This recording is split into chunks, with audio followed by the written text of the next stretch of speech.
तो hello my dear students, आज मैं आपको one more important question explain करूंगी, that is postulates of Bohr's theory. ये बहुत बहुत इंपॉर्टेंट क्वेश्चन है, ठीक है। So this model of the atom is based on the Planck's theory of quantization of energy. So ये मॉडल जो है, बोर्स मॉडल जो है, ये प्लैंक्स थियरी जो मैंने आपको एक्सप्लेन की थी, क्वांटाइजेशन ऑफ एनर्जी, इसके ऊपर बेस्ड है ये, ठीक है। तो इसके पोस्टुलेट्स क्या है, अभी हम पोस्टुलेट्स पढ़ेंगे। The electrons in an atom revolve around the nucleus, ठीक है। जो इलेक्ट्रॉन्स होते हैं, ठीक है, एटम में हमें पता है कि इलेक्ट्रॉन्स होते हैं, न्यूट्रॉन्स होते हैं, प्रोटॉन्स होते हैं, ठीक है। तो यहाँ पे सेंटर में न्यूक्लियस होता है। सो इलेक्ट्रॉन्स जो होते हैं एटम के वो न्यूक्लियस के अराउंड, ठीक है, रिवॉल्व करते हैं in a certain fixed circular paths, ठीक है, in a circular path that are known as orbits. उसको हम ऑर्बिट्स कहते हैं, या फिर एनर्जी लेवल भी कहेंगे हम, या फिर शेल्स भी कह सकते हैं, ठीक है। A certain fixed amount of energy is associated with each electron in a particular orbit, ठीक है। एक एक इलेक्ट्रॉन जो होता है उसको एक सर्टेन एनर्जी मिलती है, ठीक है। जो ऑर्बिट में इलेक्ट्रॉन होते हैं उन्हें एक सर्टेन एनर्जी मिलती है। So the orbits are also called as energy levels, ठीक है। उसको हम एनर्जी लेवल्स कहेंगे, ठीक है। दे आर नंबर एज 1 2 3 4, और उनको एक नंबरिंग देते हैं हम लोग 1 2 3 4। अगर हम अल्फ़ाबेट्स में देंगे तो उसको KLMN इस तरह से देंगे, ठीक है। So as long as electron revolves around the nucleus, जब इलेक्ट्रॉन न्यूक्लियस के अराउंड रिवॉल्व होते हैं in an orbit, the energy of the electron remains constant. तो इलेक्ट्रॉन की एनर्जी जो होती है वो कांस्टेंट रहती है। So these orbits are called stationary orbits, और इन ऑर्बिट्स को हम क्या कहेंगे, स्टेशनरी ऑर्बिट्स कहेंगे। Energy is emitted when an electron jumps from higher energy level two lower energy level, ठीक है।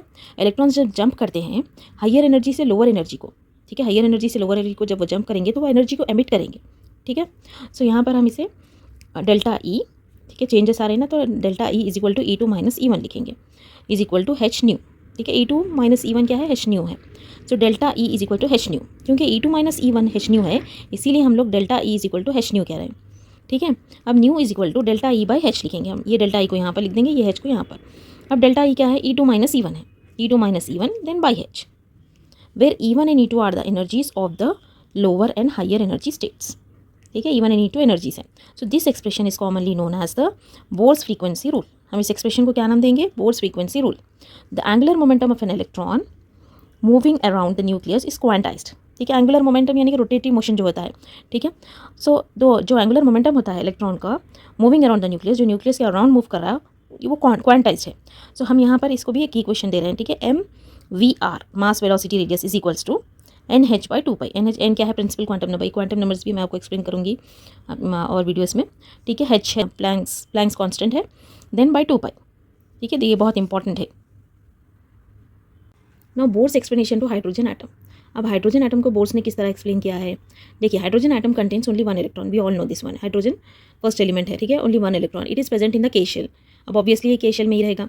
इन hydrogen atom each group of spectral lines corresponding to electron transition to a particular state. Hydrogen spectrum जो होता है, spectrum यानी कि band of colours, ठीक है, जो कलर्स बैंड होते हैं वो हाइड्रोजन स्पेक्ट्रम के जो होते हैं।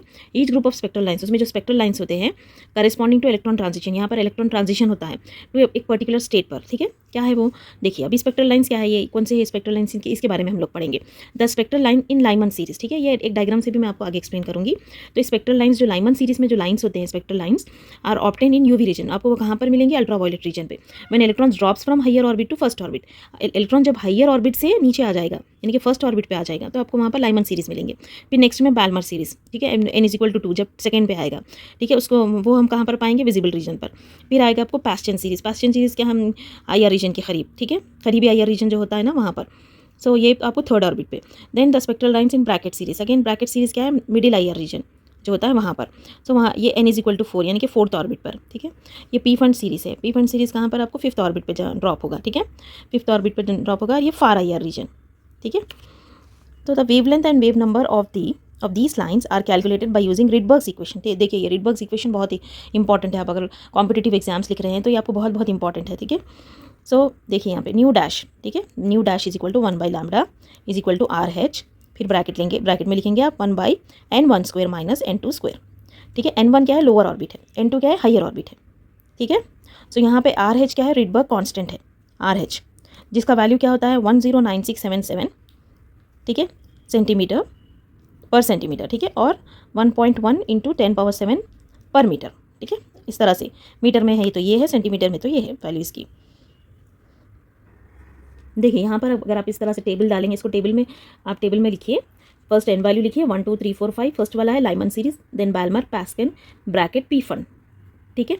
सो LBPBP इस तरह से याद रख लेंगे आप लोग, LBPBP।